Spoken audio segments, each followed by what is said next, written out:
అదరగొట్టే కారం రంగు రుచి ఆచి కారం పొడి. ఆ రోజు శోభన్ బాబు గారు ఇలా అన్నారు కదా,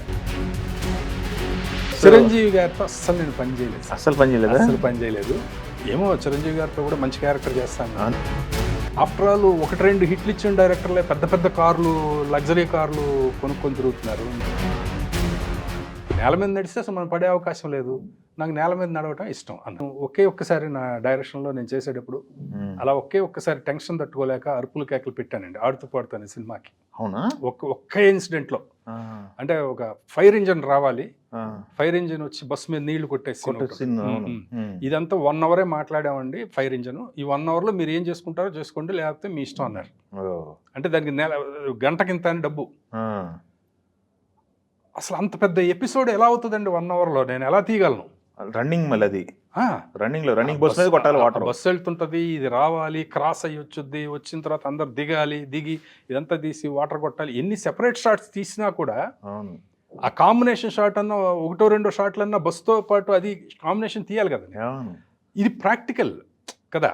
ఆ రోడ్ల మీద రావాలి, ఇవన్నీ 1 అవర్లో నాకు ఎలాగవుతుంది అంటే మేనేజర్ చెప్పారు, ఇంతేనండి 1 అవర్లో మీరు ఏం తీసుకుంటారో తీసుకోమనండి అని చెప్పారండి. 1 అవర్ దాటిన తర్వాత లేదు అని చెప్పారు. ఇప్పుడు ఇది నాకు టెన్షన్ అండి. నేను సీన్ ఫినిష్ చేయాలి. ఆర్టిస్టులకి మిగతా వాళ్ళకి టెన్షన్ ఎందుకు ఉంటుంది? వాళ్ళకి తెలియదు కదా, విషయం తెలియదు. అప్పుడు నేను 2 గంటలు మెల్లగా వస్తాను, నేను గట్టిగా అరిచేసి కేకలు పెట్టాను.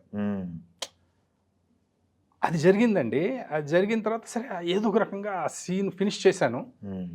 తర్వాత ఈవినింగ్ ఇంటికి వచ్చిన తర్వాత నాకు అనిపించిందండి, ఇప్పుడు ఒకేసారి 3-4 సినిమాలు చేసే గురువు గారు కోడి రామకృష్ణ గారు ఎప్పుడు ఎవరి మీద అరవలేదే, ఎప్పుడు ఆ టెన్షన్ పడలేదు, టెన్షన్ బయటకు చూపించలేదు. టెన్షన్ ఉండకుండా ఉండదండి. డైరెక్టర్ అనేవాడికి 80% టెన్షన్ ఉంటుంది.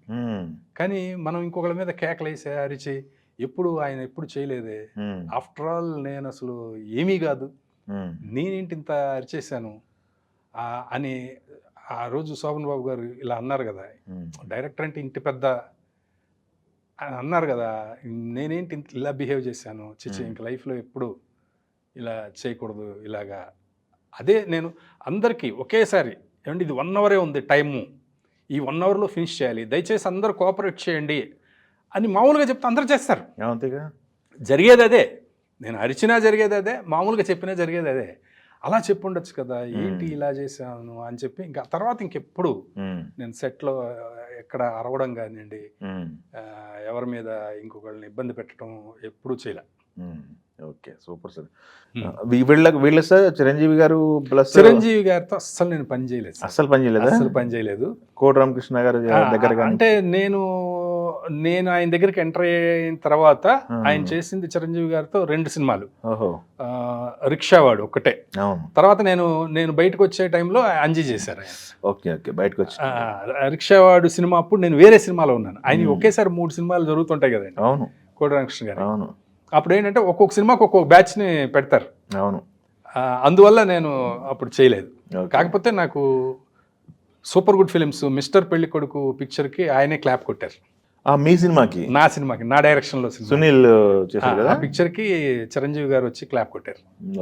ఏమో రాసి పెట్టిందేమో, ఆయన ఇంకా పని చేస్తున్నారు, యాక్ట్ చేసే అవకాశం అవునండి. యాక్ట్ చేసే అవకాశం ఉంది. ఏం లేదండి, ఇవన్నీ మనం అనుకున్నవే అండి, అనుకున్నవి కాదు కదా. ఇప్పుడు నేను కాలేజీలో చదువుకునేటప్పుడు సినిమాలు చూసి కోడి రామకృష్ణ గారి సినిమా వస్తే పరిగెత్తుకుంటూ వెళ్ళిపోయేవాళ్ళం. అప్పుడు నుంచేనా? రంగిణి, తర్వాత మంగమ్మ గారి మనవడు వరుసగా 5-6 రోజులు చూసామండి సినిమా. అవునా? చూసాము. ఆ తర్వాత ఆయన సినిమాలు ఇంట్లో రామయ్య, వీధిలో కృష్ణయ్య, లేకపోతే తర్వాత వచ్చిన పిక్చర్స్ కానీ ఇవన్నీ మేము ముక్కుపుడ కానీ ఇవన్నీ అన్నీ చూసి అబ్బా ఈయన ఎంత సూపర్ డైరెక్టర్ అని అనుకుని మేము అక్కడ అంతా డిస్కస్ చేసుకున్నాము. అవును, ఆయన దగ్గర కొన్ని సంవత్సరాలు పనిచేశాను. అంతే కదా, ఆయనతో అనుబంధం మామూలుగా కాదు. మరి ఇదంతా మనం అనుకోలేదు కదండి. ఏమో చిరంజీవి గారితో కూడా మంచి క్యారెక్టర్ చేస్తాము, అంతే కదా కదా, జరగదు అనేది ఏది లేదు సార్. సూపర్ అండి. మీ గురువు గారి దగ్గర నుంచి ఈ విషయం బాగా నేర్చుకున్నాను, ఇది సమాజానికి ఉపయోగపడుద్ది, అందరికీ తెలియాలి అనుకున్నది ఏదన్నా అంటే సమాజానికి ఉపయోగపడుద్దని ఆయన సహనం సార్, సహనం. తర్వాత మొన్న ఈ మధ్య ఫేస్బుక్లో పెట్టానండి, అది ఒక ఒక ఒక విషయం మా గురువు గారిది, అది ఉపయోగపడడం అంటే చెప్తున్నాను. చెప్పండి. ఆయన 50 సినిమాలు పూర్తి చేసే టైంకి కూడా ఆయన మామూలు మారుతి ప్రీమియర్ ఏదో కార్లు ఉండేవి. అప్పటికి అంకుశం లాంటి సూపర్ హిట్ సినిమాలు వచ్చేసినాయి. ఎన్నో సూపర్ హిట్లు, మంగమ్మ గారి మనవడు, నావేన, ముద్దుల కృష్ణయ్య, ముద్దుల మావ, ఇవన్నీ అయిపోయినాయి. అప్పటికి కూడా ఆయన మామూలు ఒక మీడియం రేంజ్ కార్ ఆయన. ఆ షూటింగ్ కూడా ఆయన ప్రొడక్షన్ అంబాసిడర్ కార్లోనే వచ్చేవారు. ఒక సందర్భంలో ఒక ఆయన అడిగారండి, ఏమండి మీరు ఇన్ని సూపర్ డూపర్ హిట్లు ఇచ్చారు సినిమాలు, ఇంత పెద్ద డైరెక్టర్ మీరు, చేతిలో ఇన్ని సినిమాలు ఉన్నాయి, ఆఫ్టర్ ఆల్ 1-2 హిట్లు ఇచ్చిన డైరెక్టర్లే పెద్ద పెద్ద కార్లు, లగ్జరీ కార్లు కొనుక్కొని తిరుగుతున్నారు, మీరేంటండి ఇంకా ఇది, కారు మార్చండి సార్ అన్నారు.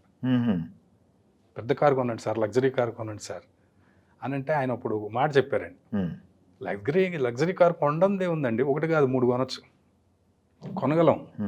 కానీ ఎప్పుడు ఒకటి గుర్తుపెట్టుకోవాలండి, ఒక లగ్జరీ కార్ మనం కొన్నాము, అది మన జీవితానికి మనకు అలవాటు అయిపోతుంది.